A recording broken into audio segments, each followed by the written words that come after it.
auspices American Research Institute in Turkey. Nick Cahill, University of Wisconsin, is the director here now. The city is located around the Acropolis right up here. Occasionally, you can actually hike up there. It's a little bit challenging, but it's not that bad. And talk about a perspective from the top. It's spectacular, and this Appian Media, for that alone, watching that video, it's available. It's a crowdsourced on their Appian Media website. They hiked up and did drone footage up there from the Acropolis. It's really a spectacular up here from the very top. So this is where the whole Croesus tried to stave off the Persians, and the Acropolis finally fell as a result of that. So this is what we just passed. You can see the theater, stadium, and they've been excavating in this area what they're calling the remains of a Roman temple up there, which they've been identified as Imperial Cult Temple. So this is what we're over here looking at today, right now, and then we're going to cross the road to the Artemis Temple down here, looking at some of the earlier gold production facilities, as well as the remains of a basilica. So that is what our visit here. What we can see off to the north, and when we drive west, we'll see the Lydian graveyard, which I call the pyramids of Turkey. There's three major ones we'll see, but there's roughly around 120 tumuli, or very mound-type tombs, where the Lydian kings and their families were buried up there, and we'll see that as we go further west. By the way, this is the place where during the Lydian kingdom, the first time they started to use the coins. Okay, this is in 546 the city was destroyed. In 547 December, the Persians, they attacked the city, and then it's destroyed, and it became a Persian city after this destruction. We are in the Old Testament era, by the way. Okay, Cyrus the Great. This is the time that the second temple was started to be built in Jerusalem, with the permission of Sardis the Great.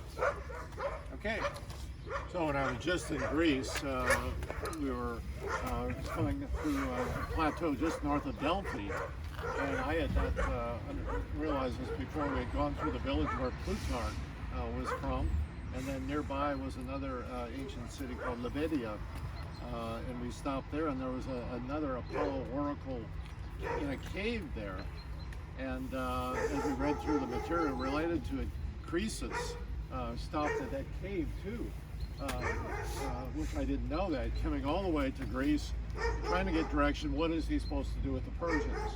So he was right on the road to Delphi, so he was getting all the inspiration. That's an ongoing problem. So since he was passing through there, he stopped in the cave and consulted that oracle as well. So for me, it was an interesting connection, knowing I would be back here as well. And so typically the oracle was ambiguous. So Croesus was told is that the army, the king that crosses the Halys River, the modern Kızılırmak, will destroy a great kingdom. And so he thought that he was the one that was going to destroy the kingdom, and it was the reverse. The Persians defeated him. So.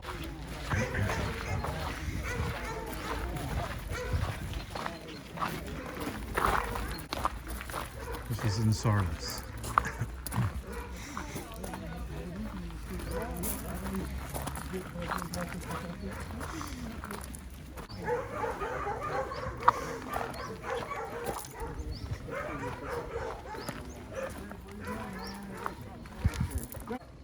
So Sardis is held up as another one of these places of multicultural getting along, and in some measure that's true. So these shops all originate from the Byzantine period, and the archaeologists, the Americans who are working here, were able to identify religious affiliation of the shop owners by artifacts in these. So what religious affiliation would this shop owner have? Pretty clear. So you can see how he's taken earlier inscriptions there with the wreath and everything, turn them upside down, put crosses in there, and use them for, in this case, is a basin, something and we're told it's a paint shop here. So we have a mixture then of pagan, Christian, and Jewish shop owners that have here. And we'll take a look at a Jewish shop owner a little bit further along the way here. So we are just at once you have the shops, obviously you have the main road next to this, and this is the large one portion of this main road was excavated, so you can see the ground level and this is how large the road was. This is a Roman road, by the way. It's a Roman avenue. But before that, there was another street here that was the main street, east to west. The Documentus of the city was located here, and it was always here, according to historians, even when the Sardis was still the capital of the Lydian kingdom. There was a street here, and Romans, they use it, and then after Romans, Byzantines, they use it, and then the Ottomans, and then the Turkish Republic, they built a main road on this side. By the way, this was the main road between Izmir and the capital Ankara.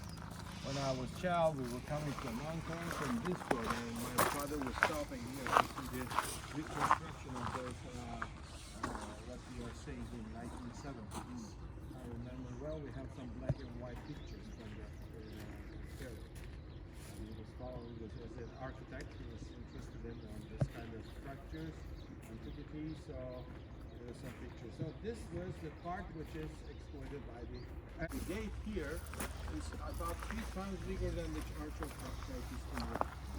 Oh. So just a couple of quick thoughts. So after the Persians conquered the Lydian kingdom, the Croesus is gone. Of course, they've got connect the capitals Susa and Persepolis with Sardis, which becomes now the capital of the westernmost satrapy in the Persian Empire. And so they construct a royal road. And this royal road, part of the route is still a bit debated, but connected Sardis with the cities in the Persian Empire to the east. And so the earliest references we have to Sardis, it's believed, is in Obadiah 20 to a place called Sepharad, where potentially even Jews were living here in the 6th century. But the story, Sardis is critical also for the story of Esther. So I always mention Esther when we come here, because the Jews that were alive at that time here in Sardis and among all the cities scattered outside of Susa and Persepolis would have been affected, of course, by the Edict of Haman to kill all the Jews. And then when Mordecai and Esther are able to intercede and prevent that, to defend themselves and kill their enemies, those edicts would have come all the way to Sardis here to prevent Jews in this area from being killed. So just a connection with Sardis with a very familiar Old Testament story, the book of Esther. Come in, I'm going to show you something inside. They found the name of the owner, Jacob, that's on King George, very Jewish name, owner of this particular shop. This brings me to one of my things I used to do blogging for people called Archaeology Society, and one of mine was restoring, everybody wants, well, let's get our Jewish roots to the New Testament, and how to do that. One of the simples would be to change the name of James to Jacob, which it is in the original text. So it's actually the book of Jacob. Yep. And just about every other language, it's Jacob that's there. Even in the genealogies where we have James and John, it's Jacobus and Johannes. I don't know if that'll ever happen, but it would really give a sense of the Jewishness more of our Lord's disciples and whatnot. So Jacob, the owner here, and then right behind you here, we can see a menorah graffito been carved in there. So sometime along the way, using again this identifying mark of the religious affiliation of the owner of this shop. So.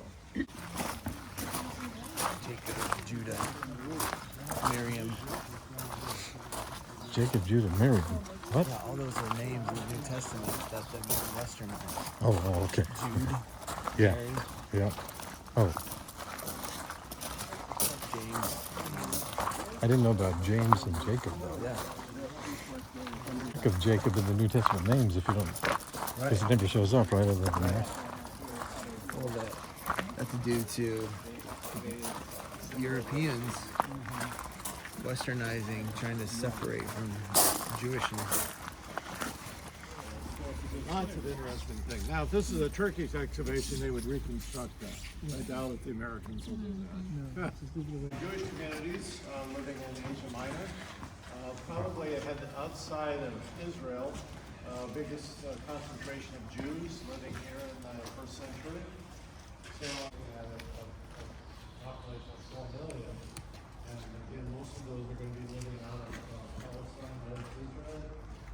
Here, and estimated in Asia Minor, at least 1 million Jews lived in these communities all over. And Sardis had one of the largest of them, and this is the largest synagogue outside of Israel that's ever been found here in Sardis. And it dates from 4th to 6th century in terms of use.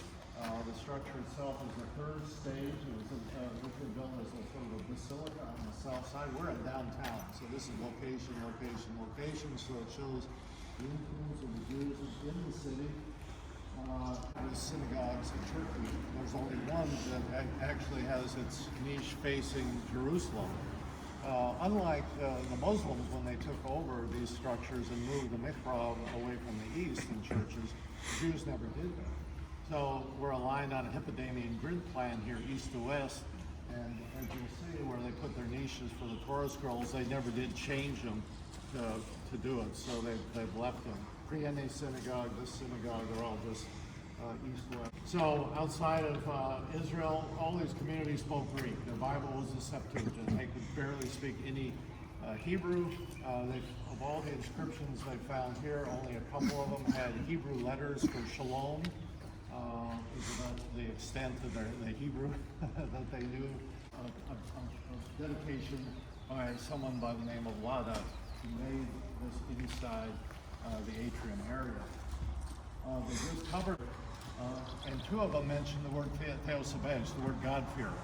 And so the same words or concept that we find in the book of Acts, we find this even in later centuries of Gentiles who are friends, supporters of the synagogue in the city. So the originals are on the.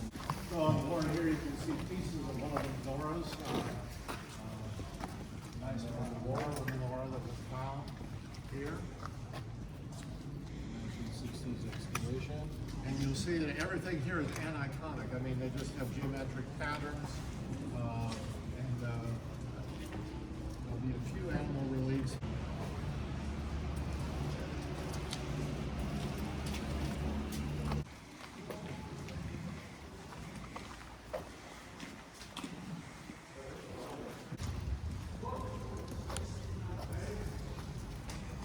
Wow, that's a big room. Standing, notice of the galleries, so they position everyone to worship together in it. One of the big questions is why we have 2 niches here. So I've been here with my Steve Fine, who's a Jewish scholar, and looking at this, he says the second one was not it. The original architecture is this 3 doors with the niches here. So possibly they had additions, but this is the main where the main scroll would be at. So they found inscriptions around that track. So maybe the community had other scrolls that were not that they were keeping within this other one. So the goal would be taken. They have a table at the front there. There would be scripture reading as well.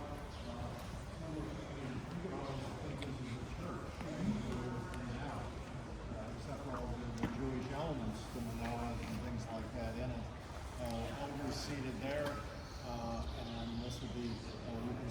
construction on it. This was a wooden roof, then a high ceiling with pillars. Again, like we saw in the church of Laodicea, they were not afraid to recycle some of the pagan elements. Maybe this kind of even in this sort of line of Judah, symbolism from Lydian lines to Jewish Judah lines.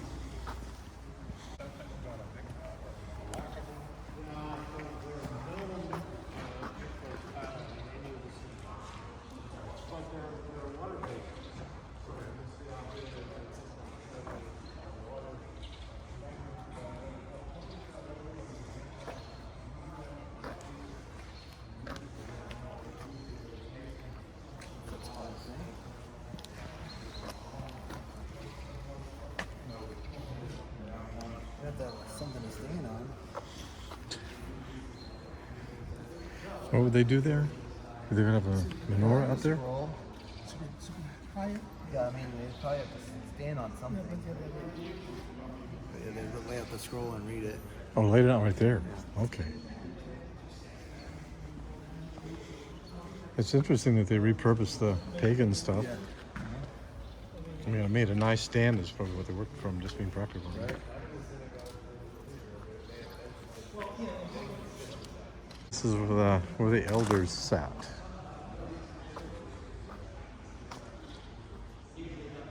Kind of behind the speaker reading from the Torah. Unroll it here. It's a really big building, holding maybe 1,000 people. That's what they're estimating.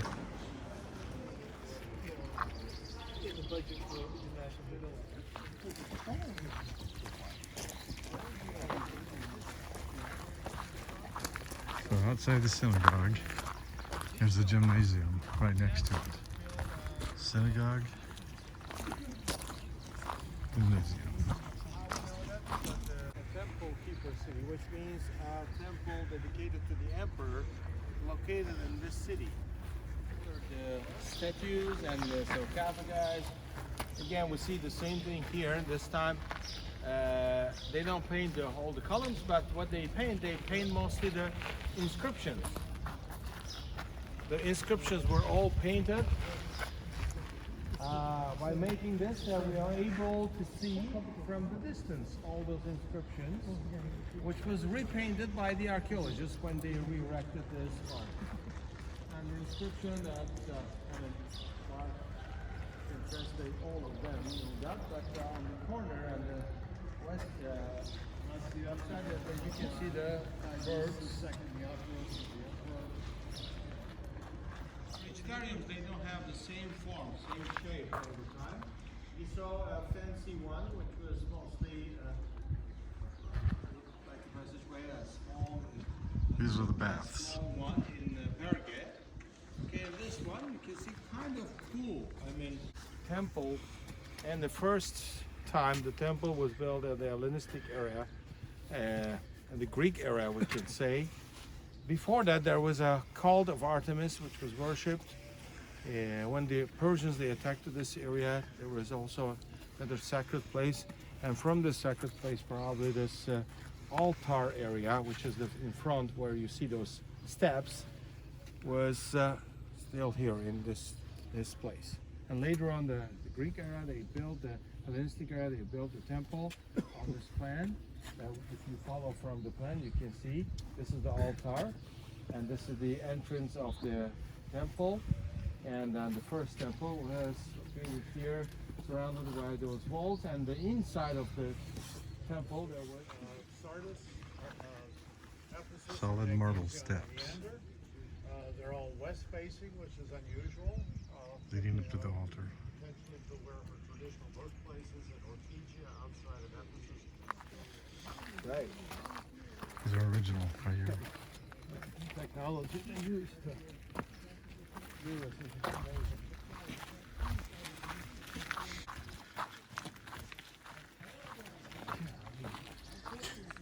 This place is big. Didn't look that big from there, but it's amazing.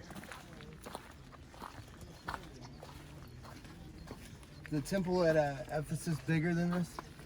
Much bigger. Much bigger. Much bigger. 127 columns. Wow.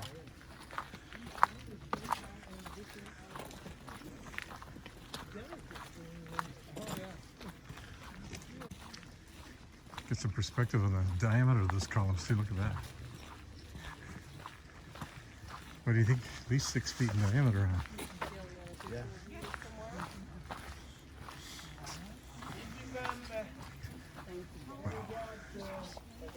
Gather together and then Mark will show us. Yes. No, just a couple points. Look at what they did with these two columns, talking about how to interpret archaeologically. What are they doing with these? So remember the temples in the diagrams that Jake was showing you, 2 stages, Hellenistic and Roman. So remember there's a major earthquake here in AD 17, wiped out all of these cities. Sardis, Philadelphia, they actually erected a statue for Tiberius in Rome, thanking him for giving money. So unlike the Laodiceans, as Jake was telling you, they wouldn't take any help from Rome. These cities in Lydia and Asia accepted financial aid to help rebuild the cities. So probably the earlier Hellenistic temple was heavily damaged at that time. So they have to rebuild. So what do you think these two are? They've got to be put on these platforms to raise them, so that clearly the newer temple, they need to get them higher. So these are probably columns from the original Hellenistic temple that they want to reuse in the rebuilt temple, in the Roman period temple. On the bottom of that, it says, I'm the first column to be erected.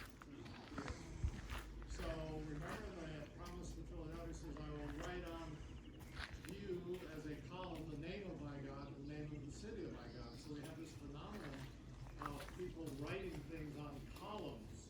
The Christians did not use this temple to build a church with it. So we have churches built in the Temple of Didyma, or the Apollo temple there, Red Basilica, we'll see tomorrow, but not in here. They built this church outside of the temple, and we'll go in there and do our reading of the letter before we give you free time. And so what they did here is they sort of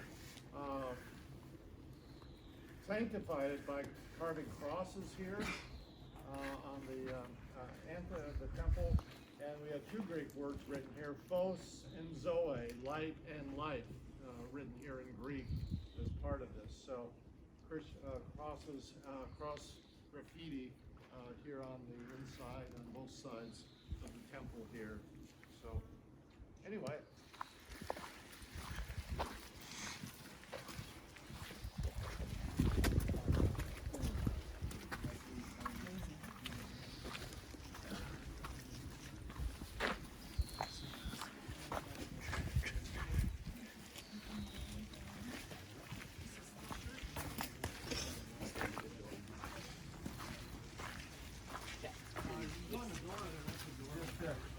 John shall open and not be closed. So this is what a Mind your head. Wow. Relatively speaking. Got the job done. Inside of the church. This looks about like 30 by 40 maybe, huh? Looks like an apse behind the There's entrance. another one. Why they did that, we're not quite sure. And how it functions is something else. Maybe a smaller church with a bit of larger one, maybe a smaller one. I mean, we have that double apse in the church in Ephesus too. Carry around. Actually, do scripture reading inside of the church, so it's nice to do it here. Who's our reader? Me. Oh, To the angel of the church in Sardis write, these are the words of him who holds the 7 spirits of God and the 7 stars. I know your deeds. You have a reputation for being alive, but you are dead. Wake up. Strengthen what remains and is about to die. For I have found your deeds unfinished in the sight of my God. Remember therefore what you have received and heard. Hold it fast and repent. But if you do not wake up, I will come like a thief, and you will not know at what time I will come to you. Yet you have a few people in Sardis who have not soiled their clothes. They will walk with me dressed in white, for they are worthy. The one who is victorious will, like them, be dressed in white. I will never block out the name of that person from the book of life, but will acknowledge that name before my Father and his angels. Whoever has ears, let them hear what the Spirit says to the churches. Actually, do scripture reading inside of the church, so it's nice to do it. The image of the thief, of course, Jesus uses that to talk about his parousia, his second coming, of the admonition of watchfulness. And some have connected to this here to the very interesting story that's part of the history there. We've talked about Croesus and the Lydians fighting against the Persians. And after an indecisive battle, after he had crossed the Halys thinking he was going to be the victor, they retreated for the winter. So during the winter months, they typically didn't fight. So they came back here, the Lydians, but the Persians pulled a fast one on him. They decided to pursue him during the winter season. And when the Lydians heard that they were coming, they took refuge in their Acropolis here, which was impregnable, or at least they thought. And so then the Persians gathered around the base here, besieged them for a number of months, and they continued to hold out. And the Persians were wondering what in the world we're going to do. Well, some of their soldiers on the east face of the Acropolis, or in guarding up there, noticed the Lydian soldier drop a helmet down accidentally and climb down a secret passageway to go down and retrieve it. So they came back and reported it, and they decided to create a feint with a false attack coming from this side against the Acropolis to lure everybody to the main gate, while they set up a commando unit on the backside there up this secret passageway, and to come in from behind to fight, to open the gate, and that's how the city was conquered. So a lack of awareness, of diligence, watchfulness here, and so have connected this possibly to this interesting story. Others have said, oh, that's so far in the past, the people in Sardis would have forgotten it, but these ancient cities, they knew their history and they didn't forget anything, you know, because you travel around, you see so many, we saw in Perga a mosaic in a shop dating from 3rd, 4th century that's recalling scenes from Homer in the Odyssey. So they knew these stories very well. Or remember in the museum in Antalya, where you have this giant statue of Alexander, dating 600-700 years actually after Alexander came through the city, and yet the memory of Alexander and coming through there was still a part of their living memories. So, you know, for us, we forget. Anyway, this is a church that not strong. They often call it kind of a middling, mediocre church, but there were some faithful here in the city to hold on to the Word of God. And of course, white, symbol of victory and purity in Revelation, and there are the ones who are wearing white robes here in the city. So I have to remember that. Out of breath, we can't talk. I walked up that mountain. There's a nice steep little ridge to get back up here. That's behind us, the Temple of Artemis at Sardis. Thank you. Not the one at Ephesus, which we will be at in a couple days. This is the best preserved, I think they said, Temple of Artemis. It's massive. You can't tell from here, but it is massive. All right, so we are in Sardis right now at the Temple of Artemis here.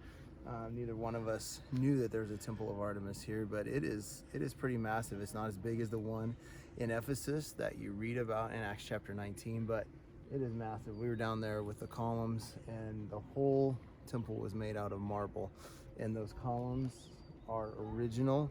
The two that are standing there actually stood there from until the 1900s, and they have been standing since then. That after they excavated, they still stood up. But I mean, I don't even know how tall they are. Probably at least 50 feet tall. So anyway, but they're 6 feet in diameter, solid marble sections, and pretty amazing, spectacular to look at. there's actually a church built on the that would be the northwest corner of the temple, that was built in the 300s, in the 4th century. So that's what Christians would do. Christianity became the official religion of the empire, and so with temples, with synagogues and different things, Christians would take that space and repurpose it for churches, for assemblies. So